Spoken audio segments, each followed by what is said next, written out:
This is breaking news. Right now, Governor Kathy Hochul is making an important announcement in New York City. In Albany, and that is our Senator Liz Krueger. Senator Krueger, thank you for coming here.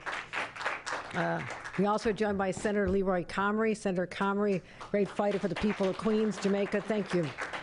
Senator Anna Kaplan, another. These are all fighters. Just don't fight me. Senator Kaplan, Senator John Brooks coming in. Thank you for coming in from Long Island as well. Assembly Member Richard Gottfried, I want to thank you for joining us here and some of the bill signings or some of your legislation. I'm really happy to be seeing you here today as well. Tom Wright, the President and CEO of the Regional Plan Association. Tom, you'll be hearing from Tom in a couple minutes.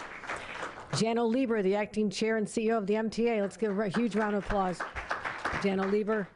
Kathy Wild, the President and CEO of Partnership for New York City. Amazing advocate for our business community. I want to thank Kathy for joining us here today. Daniel Biederman, the President of the 34th Street Partnership, is here. Daniel Biederman, thanks for being here. Hope Knight, the President and CEO of Greater Jamaica Development Corporation and our nominee for President and CEO of Empire State Development Corporation. Hope. Thank you for saying yes, Hope. I appreciate that. Carlos Chisora, the President and CEO of the New York Building Congress, is here. Candice Devalier is here, the Vice President and Political Director of 32BJ SEIU. Thank you for all your support. Elizabeth Goldstein, the President of the Municipal Art Society of New York, is here. So thank you all for coming. This day has been a long time in coming. And I believe that we have the opportunity here to reimagine the entire future of Penn Station and the neighborhood.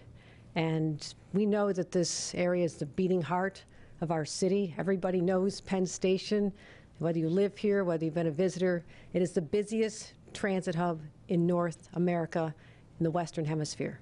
More people use Penn Station than all three airports combined. Pre-COVID, 600,000 people traveled through Penn Station every single day. But by 2038, our predictions tell us that that number will increase to 890,000 people coming through the exact same footprint. Yeah, that's a scary thought, right? Penn Station is the crossroads of New York where locals, commuters, and visitors converge. It fuels economic activity and jobs. And I believe that our post-COVID recovery hinges in large part on what we do next with infrastructure and economic development activity and to re-energize projects that should have occurred a long time ago. You know, when I first took office, I knew there were plans, a lot of concerns about a plan that would already been announced. There were plans from the local community. I come out of local government. I am hardwired to be responsible to local community desires and needs because those are the people who live there. This is their neighborhood. What we do affects them the most. They need to be heard. And I told my team, take a harder look at this plan. What can we do differently than what has already been recommended, proposed, or dictated to be happening under the past administration? So I said, let's talk to the community. Let's focus on New Yorkers' priorities. And I was focused on two priorities. They're very simple. New Yorkers deserve a world-class transportation system, and it should have a world-class facility with Penn Station. This community deserves it. The people who live there deserve it. And what I'm going to talk about is what my team found, our team working with MTA and Jano Lieber and his incredible team, what we found that we can do. We found the answer. We found the possibilities, and I'm very excited. So we know how important mass transit is. It links us to jobs. It links us to our families. It links us to health care sometimes, educational opportunities. We know it connects people. And I said, we've done a lot. You know, the Moynihan Station, it's beautiful. Named after someone I was honored to work for, Senator Daniel Patrick Moynihan. It's beautiful, but it primarily serves Amtrak riders. So people coming from out of town, passing through, stopping here, maybe visiting for a couple days, going back where they came from. They have a beautiful building to experience. I'm proud of that. That's really nice. Projects like the Oculus and the new Port Authority bus terminal, which we'll do, mostly bring out-of-staters to New York City. All very nice. Wonderful for them. But Gateway and Penn expansion, yes, are both projects I fully support and we'll get them done. But they're primarily for Amtrak and New Jersey transit riders, right? So who are we serving with all these? Yes, it's good to do this. We're getting it done. But the existing Penn Station serves New Yorkers. 60% of the people who use Penn Station are New Yorkers. They're our taxpayers. They're our citizens. And so, given that they're the ones using it, I believe that they deserve a transformative experience as well. And that's why we're going to start focusing on the existing Penn Station. This is my priority, and I believe it's the priority of New Yorkers. So, a radical thought, but now we're putting New Yorkers first. We are prioritizing our commuters, and we know how hard it is to be a commuter in this area. Your daily commute should not be a daily grind, whether you're coming in from Brooklyn, Manhattan, Queens, Long Island, and soon with Penn Access, this is great, commuters from the Bronx and Westchester will also be able to come into Penn on Metro North. We'll get that all done. But the pandemic has taught us a lot of lessons. One is that we value our time with our families more than ever. We treasure this. For many people, they lost connection with family, and many of them lost family members. So I believe that this post-pandemic world, which we are shaping now, has to focus more on quality of life issues and giving people time with families and loved ones and not having to deal with a commute that's longer than necessary or a commute that drops them into a place that is depressing. That's how simple this is in my mind. We know that with the Penn Access, East Side Access, we'll cut down the commute time by 50 minutes from the East Bronx, giving people time back for their families. That allows a mom a little extra time to pack the kids' lunches, get on the train, maybe even catch some of the kids' after-school activities at the end of the day. These are things that are sacrificed now because of the time spent commuting. You know, I just rode the inaugural ride. Jan and I were there with our boots on at 7 o'clock in the morning on a Sunday morning, and we wanted to experience that first ride. Now, I was also, why am I the guinea pig here? What if something goes wrong? But it was a wonderful ride. I didn't wonder about that at all, more than a second.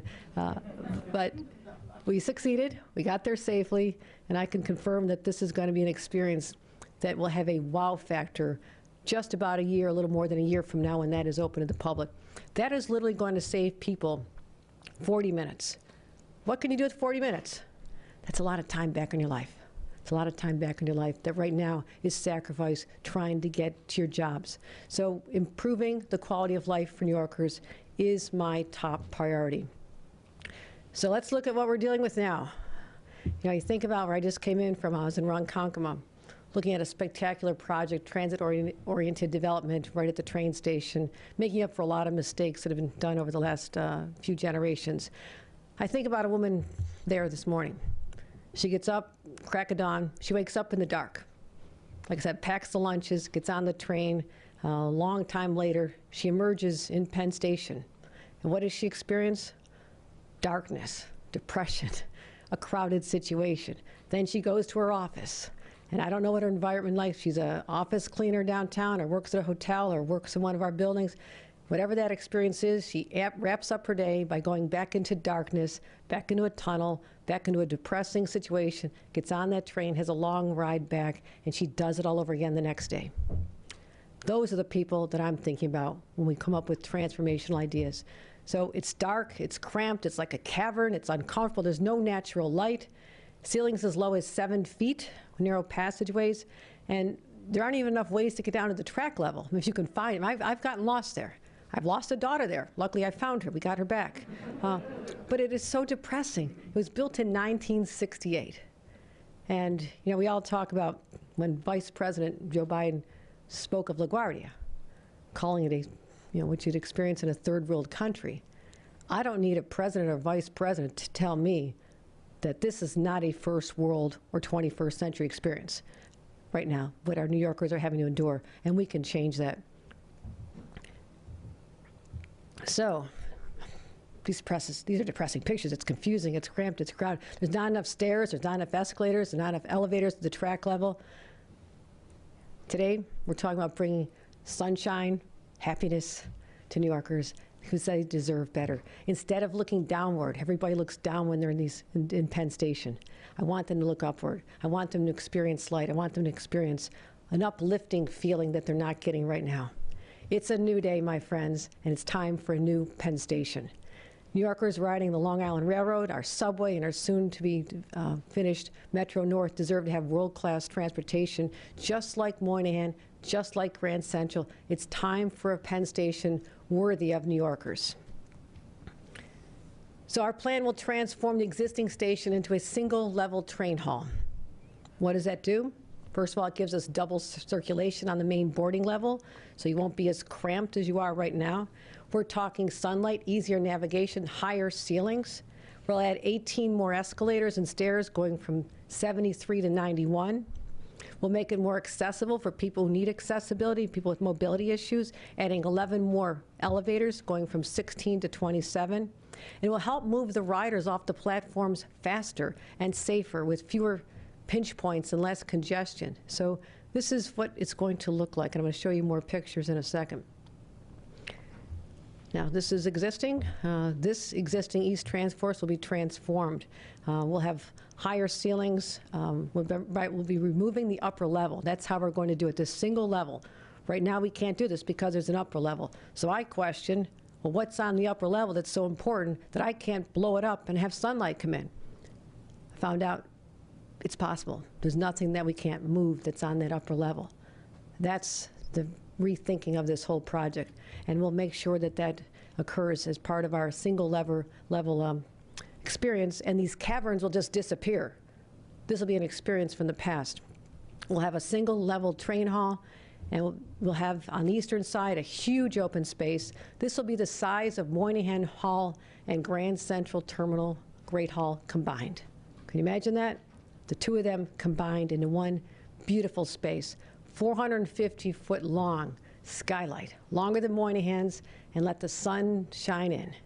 And you can see from over here, it'll be integrated into the new Penn South expansion. We'll have new tracks and platforms connecting the new Hudson River, the Hudson Tunnel, and where they'll be located. So we're making all those connections now. By eliminating the ceiling on the lower level, we're going to transform the whole experience. And I also want to have, this would be great for people who do this every day, I want there to be a wow factor for people who are visiting for the first time. People who come here have certain expectations of New York City. They decided to come here to visit and bring their family, especially after the pandemic when everybody has been so trapped in their homes and places abroad. We didn't get the 63 million visitors that we're accustomed to in New York City. When people start coming back, when we get this done, I want people to say, wow, when I landed there, when I got to the trains, I got to this Penn Station, it was extraordinary, and they'll tell their friends about this. So on the west side, we'll have more space for circulation. We'll double the height of the ceiling as well, and we're going to make it a more positive, uplifting experience. These are great pictures, but this is a preliminary design. And let's talk about what's around. Currently, trucks are serving events at Madison Square Garden. I've tried to cut through there a few times. It's pretty dangerous. And cars line up on 33rd Street and other surrounding streets. Living around there, it's not fun. Right now, this is a typical experience. I think we can do better than this. A single train hall will allow MSG to move its loading operations inside, taking the trucks off the streets. How fantastic is that for the neighborhood? And this will reduce traffic and pollution and the situation of idling trucks creating exhaust. It'll improve the experience for bicyclists and pedestrians, not to have to be jockeying around all the trucks that are there. So that is what the experience will look like. So all told, it'll be a brand new station for New Yorkers. So how long? 4 to 5 years. Cost, $6 to $7 billion. And I know costs go up with time. That's why, my friends, I'm approaching this with a sense of urgency. I want this started, and I want it done as soon as possible. And just as we have partners in Gateway, we have to have partners in fixing the existing Penn. And I'm looking forward to bringing together a Penn stakeholder advisory group dedicated to this project to work with the community every step of the way. I want them to feel engaged, that their voices are heard, that when we can, we'll take actions to remedy anything they bring to our attention that we may have overlooked. That's what engagement is all about. It's not a token effort. It's not checking the box that we created an advisory committee, then we did what we want. It's a whole new day in government as well. This will be a meaningful contributor to our process. So, also, what about the neighborhood around Penn? Improving Penn Station means improving the area as well. This is a neighborhood. This is a community, a place where people live, they work, they play, they walk with their kids. It's the home to thousands of New Yorkers. And we need development to fund Penn Station, just as I described. We also need to support our sustainable transit-oriented growth. But I believe that a scaled-down plan can generate the revenue. It does not have to be the scale it is right now. Does not have to be. We can scale it down and still generate the revenue we need to fund the transformation of Penn Station while benefiting the surrounding neighborhood. This community deserves better, and they will get better. So we've listened to the community. Here's some of the things we've done. Lowering the building heights, reducing the density by 1.4 million square feet, building residential units, 1,800, including 540 permanent affordable units, adding space for community and social services. And the exciting part is we'll be creating jobs, something that we need to continue doing as we come through this pandemic. A lot of people are displaced from their current jobs, and we're going to be having over 50,000 good-paying construction jobs as well as permanent jobs. So this will be greener, more sustainable, and transit-oriented commercial growth. All of our buildings will be built to be fully electric to help us go carbon neutral. That's important to me as well. And I believe that this is going to encourage more people when they have a positive experience. It'll encourage more people to leave their cars at home if they're considering riding it, and they'll say, you know what, this is really a spectacular experience. I want to be a transit rider and leave my car at home. That'll help protect our environment as well. We also will be providing services for homeless people in the neighborhood as well, working very closely with the city on a plan to establish that. So we'll make it better connections for the 4 subway stations that connect to Penn. We'll have a lot of underground connections, which is great when it's raining out or snowing or hurricanes, as we've experienced a few times. And also, these impossibly crowded sidewalks. We can eliminate that by having more entrances, some people underground, some above ground, and just having more diverse crowds spread it out in different places. So we won't have these experiences any longer. We'll be addressing the crowding at the streets and entrances. So, a new underground pedestrian concourse will connect Penn all the way to Herald Square, north to 34th Street, and will require every single new building there to have new transit entrances. All this connection from buildings, people can pop up, go to their jobs, go back down. They don't have to go out in the elements if they don't want to. It'll be easier, more pleasant to get to your train, more like Grand Central, the way we can do that now. We're doubling the entrances to Penn with 8 in-building entries to Penn, 10 in-building subway entries, 8 new escalators, 2 new elevators, and widened stairways. And also, this is my favorite too, the outdoor space. This feels like New York and the way New York should be. Look at that. The community asked us to prioritize the public space around Penn Station, and we said we will. We're adding 8 new acres of public space. We'll establish a public realm task force modeled after the East Midtown Rezoning Governing Group, which is very effective. They'll develop a plan to prioritize what they want to see in this place as well. And we'll have revenues set aside from the early revenues generated by the new real estate development to fund these community projects. This will not come last. This will come first. And we'll work with the city, as I mentioned, and develop innovative approaches and on-site services for to better serve the homeless population. You getting excited? This looks fun, doesn't it? I'm back to the streets again. Another problem is car congestion and pollution. What I want to do is shift the focus away from cars. There are places where we need to have cars. We need to drop off people who are taking the train. People with disabilities need to be dropped off. Senior citizens need to get dropped. I get that. But for those more limited cases, we can have a sharing of the street, but also more public space to make it just more inviting and more open and more beautiful. So we're going to widen the sidewalks, build new protected bike lanes, increase bike parking, and create shared streets and slow the car traffic while allowing for pickup or drop-off. So you see the streetscapes. I love streetscapes. We'll have I don't see any benches in these pictures. I love park benches. We'll have the greening of the street. Also, just better lighting. You know, when you think about creating a sense of security and safety, brighter lights in a neighborhood. When people come out, it gets dark at 4:30 in December. You come out in the darkness. You want to know that you're feeling safe. More light will do that. So have beautiful street lights that'll have accomplished that goal. So we'll be converting the existing streetscape as well, and north of Penn, it'll be a major pedestrian-friendly corridor, going from this to that. That's beautiful. Let's give that a round of applause. I love this picture. Little sparkle in the trees. It's beautiful. This is what we deserve. I mean, this gets me excited when I see products like this, the before and after. And there'll come a time when people never will know what the before was like. Future generations will assume that we always were this visionary. But we're being this visionary this year and right now. And this is why I'm really excited to have the support of all the people here, our elected